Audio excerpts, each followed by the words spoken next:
Rabindranath Tagore University, Bhopal, NIRF ranked for 5 consecutive years. MG jewellers के संस्थापक योगेश सोनी ने भोपाल से उज्जैन तक बाबा महाकाल के लिए कलश में गंगा का जल, नर्मदा का जल और रामेश्वरम के कुछ कुंडों का जल भरकर यात्रा शुरू की।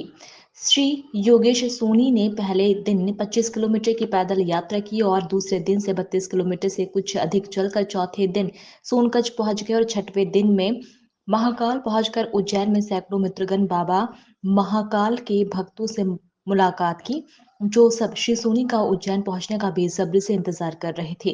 श्री सोनी ने बताया कि 200 किलोमीटर की यात्रा पूरी की है। इस दौरान उनके दोनों पैर के तलवों में छाले हो गए थे, पर उसके बाद भी उनकी यात्रा जारी रही। भगवान महाकाल की यात्रा को सफलतापूर्वक की। भगवान महाकाल ने अपने इस भक्त की तपस्या को अपने श्री चरणों में स्वीकार किया और वो सब असंभव कार्य हुए हैं जो संभव नहीं थे। ज्योति शर्मा की रिपोर्ट।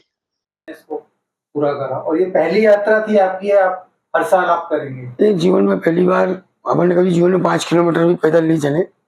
207 किलोमीटर की जो यात्रा महाकाल बाबा ने मुझसे कराई, मुझे आज भी आश्चर्य होता। अभी मैं उसके बाद भी एक बार उज्जैन गया था, तो रास्ते पर मैं सोचता गया कि मैं इतना लंबा रास्ता तय कैसे कर लिया और पैदल कैसे तय किया।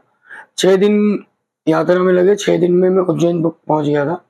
पहले दिन सीहोर, सीहोर के बाद फिर आष्टा, आष्टा के बाद सोनकच्छ, फिर देवास। इस बीच में 5 दिन लग गए। छठे दिन हम देवास से उज्जैन पहुंच गए थे। तो इस बीच में कहीं आपका स्वास्थ्य वगैरह कुछ ऐसी कोई परेशानी? पैरों में दिक्कत आई, छाले हो गए थे, आंगुल्ले भर गए थे, चलने की नहीं बनती थी। मगर ईश्वर का नाम लेके हम कैसे पहुंच गए मुझे आज तक समझ में नहीं आया।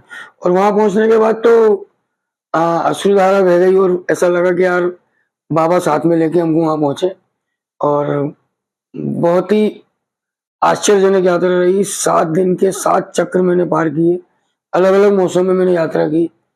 भयंकर धूप में भी हम चले, ठंडा मौसम भी मिला और बारिश भी मिली और बहुत अलग अलग तरह के मौसम कोई हमको। मनोकामना थी आपकी? आपने कोई संकल्प लिया था कि मैं पैदल यात्रा करूंगा यहाँ से उज्जैन तक? हाँ, कुछ सोचा था कि यार बाबा ने इतना दिया है कि जितना हम चाहते थे उससे ज्यादा दिया है ईश्वर ने हमको। जो मांगा वो मिला। तो एक संकल्प किया था कि यार हम एक बार उज्जैन तक पैदल जाएंगे और अगर नहीं जा पाए तो कम से कम 5 बार साइकिल से जाएंगे। पर हमने सोचा नहीं, साइकिल का चक्कर मत करो, एक ही बार कर लो जितनी हिम्मत करना है। और एक चीज और भी थी कि पिछले 1-1.5 साल से हम दर्शन करने हर महीने जाता हूँ मैं महाकाल। मतलब इवन बताना नहीं चाहिए कि मैं कोरोना काल में भी अंदर ही अंदर बाहर हाईवे पे पहुंच जाता था और